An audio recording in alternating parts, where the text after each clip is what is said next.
Hi, welcome to another David Walliams' The World's Worst Children 2 story. And today we have Fussy Frankie. Frankie was fussy. The little boy refused to eat any fruit or vegetables whatsoever. If any found their way onto his dinner plate, he would get rid of them immediately. Brussels sprouts would be flicked across the kitchen. Broccoli would be flung over his shoulder. Tomatoes would be splattered on the ceiling. Aubergines would be thrown back at whoever had the misfortune of serving them up. Rhubarb was the boy's absolute worst nightmare. Like a lot of fussy eaters, he'd never actually tasted the food he hated the most, but to Frankie it looked and smelled yucksome. Whenever he came face to face with a piece of rhubarb, he took great pleasure in flushing it down the toilet. "Goodbye, ranky-danky rhubarb, good riddance," "Ha ha ha ha," the boy would say as he watched it swirl down the pan. Every morning at breakfast time, in the kitchen, Frankie's mum would plead with him, "You need to eat your 5 a day, Frankie." The pair lived in a little house on the far side of town. Casting a shadow over the family home was a huge nuclear power station that glowed in the dark and hummed all day and night. "Ma, I do get my 5 a day," snapped the boy. "Crisps, biscuits, chocolate, cake and biscuits." "You counted biscuits twice." "That's 'cause I have 2 packets a day, duh." Frankie's daily menu looked like this. Breakfast, a bowl of crisps with ice cream on top. Mid-morning snack, sweets sprinkled with sugar. Lunch, main course, a packet of chocolate biscuits dipped in chocolate sauce. Pudding, a deep-fried cake. Afternoon tea, a packet of double chocolate biscuits washed down with a glass of treacle. Dinner, main course, a chocolate egg on a bed of crisps. Pudding, a block of fudge smothered in fudge sauce. Bedtime snack, a bag of toffees to chew on. The boy's mum was sick with worry about her son. Because of his terrible diet, Frankie was becoming bigger, paler and spottier by the day. So mum had decided to create a food revolution in her house. Her son was going to eat fresh fruit and vegetables at every meal, whether he liked it or not. "I'm starving. What's for brekkie, Ma? If it's not chocolate, then I'm putting myself up for adoption." "It's better than chocolate, just you wait and see." The lady then whisked out a plate she'd been hiding under a tea towel. "Ta-da!" she exclaimed excitedly. "What's this, Ma?" Frankie demanded. "It's a grapefruit." "Oh, what fruit?" "A grapefruit. It's really delicious. Have a try." Frankie looked at the thing with contempt. He leaned his face down and took a sniff of it. It's pongy. "It smells fresh." "Smells disgustable. I ain't eating that. You cruel old hagwitch. Give me some chocolate now." The lady was hurt by her son's outburst, but tried to stay strong. "No," she replied. Frankie couldn't believe his ears. "What do you mean, no? I want chocolate."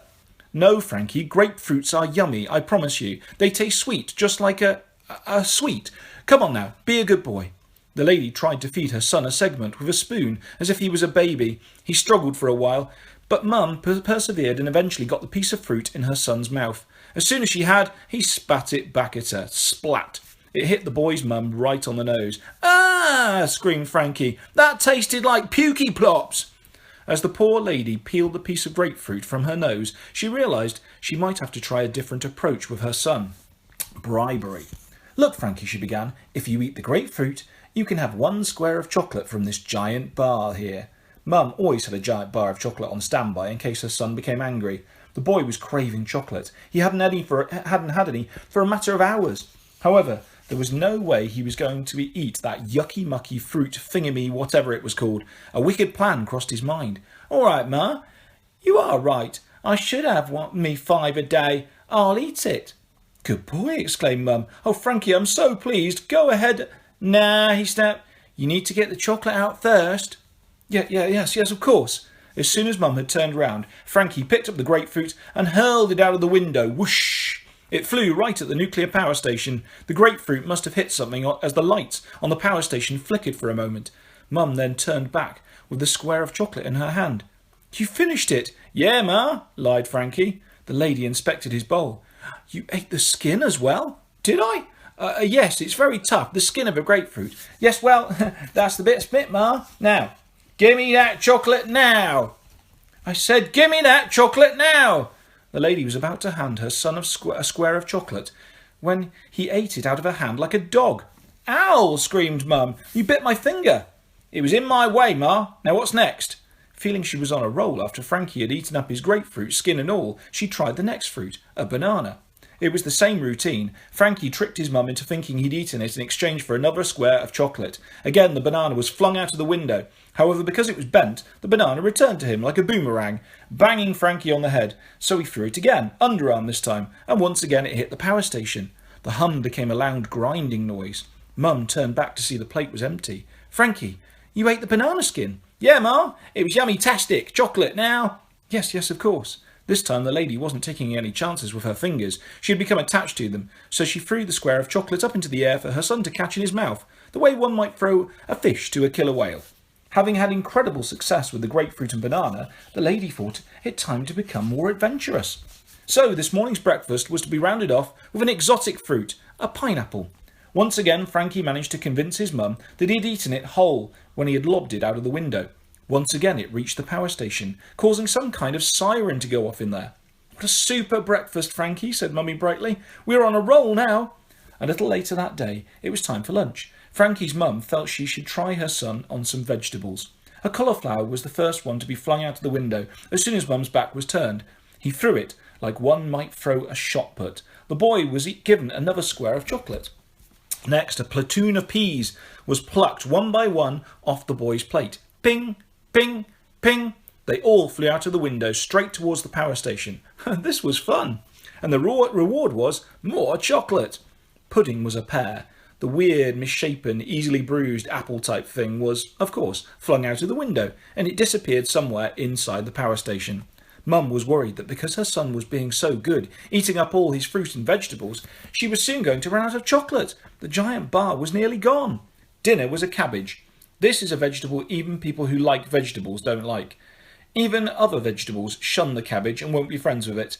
Cabbage is a vegetable that gives other vegetables a bad name. Yet as soon as his mum's back was turned to break off another square of chocolate, Frankie appeared to gobble up the whole cabbage in one go. Really, it too had been launched out of the window, once again landing somewhere in the power station, which was now giving off red-hot heat. By this time, Mum was beginning to become suspicious.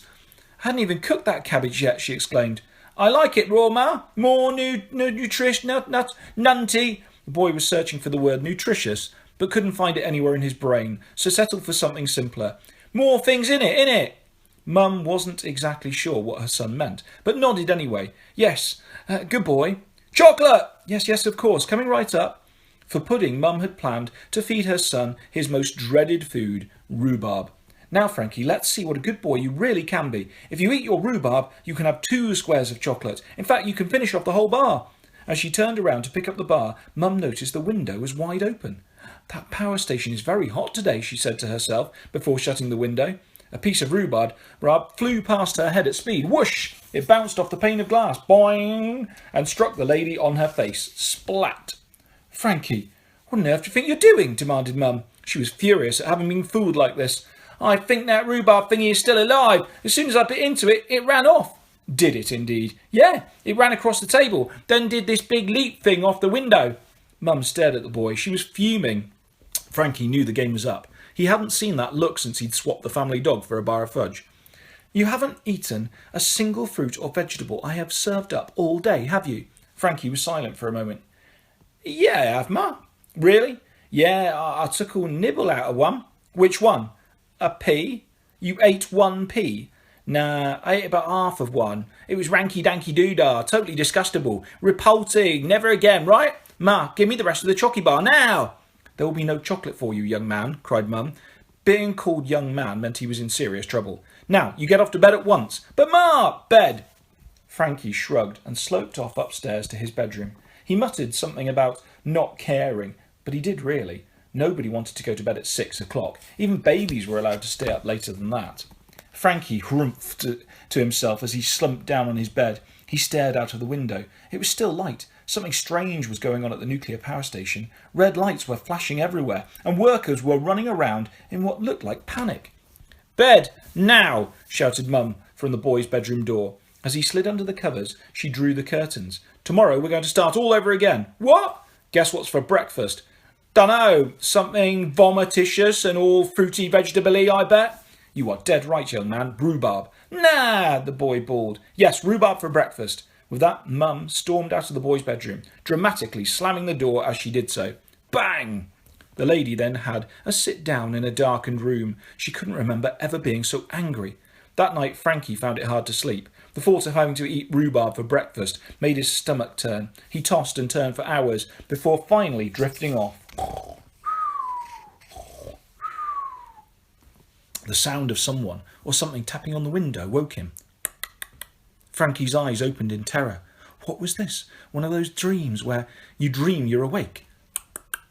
There it was again. Again. The boy was shaking with fear. Who or what was out there? His bedroom was on the top floor of the house. It was too high up for anyone to reach. There was only one thing for it. Frankie would have to peek out of the window. He slid out of bed as quietly as he could and pulled the curtain back the tiniest bit.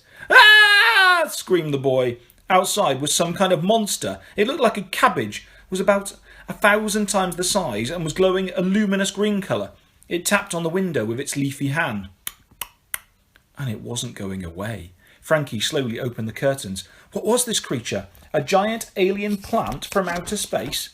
"Frankie!" it boomed. The thing knew his name. "Yeah?" he stammered. "Frankie, the fussiest child in the world."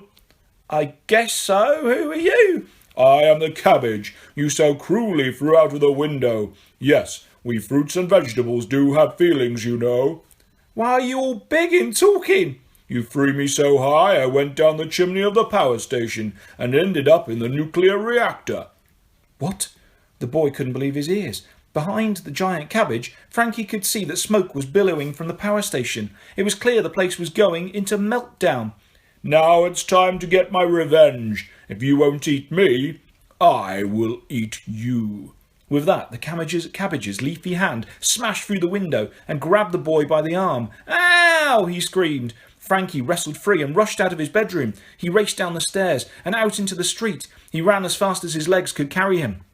Soon he was out of breath and had a stitch. A diet of cake, crisps, biscuits and chocolate had left the boy unfit. Limping down the road, Frankie didn't dare look behind. Behind him he could hear a thundering sound. After a few more steps, the boy couldn't help himself. He just had to look back. At the front was a giant glowing cabbage. "Get him!" it boomed as it bounced along. Behind the cabbage was a huge glowing white and green thing. It was hopping down the road. "Nasty little runt," it shouted. "Let's digest him slowly. Make him suffer." Next to the humongous cauliflower was 100 bouncing green spheres. They were about the size of beach balls.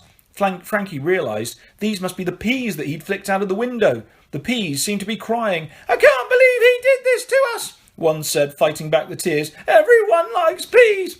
"I don't. Peas are puke-tastic," shouted Frankie. "Let's teach him a lesson," cried another pea.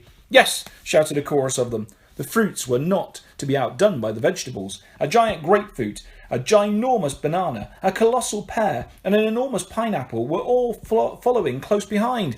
"Keep up," said the grapefruit. "I am keeping up, dear," hissed the pear. "You know I bruise easily." "Me too," chimed in the banana. The pineapple was pushing past them all to get to the boy.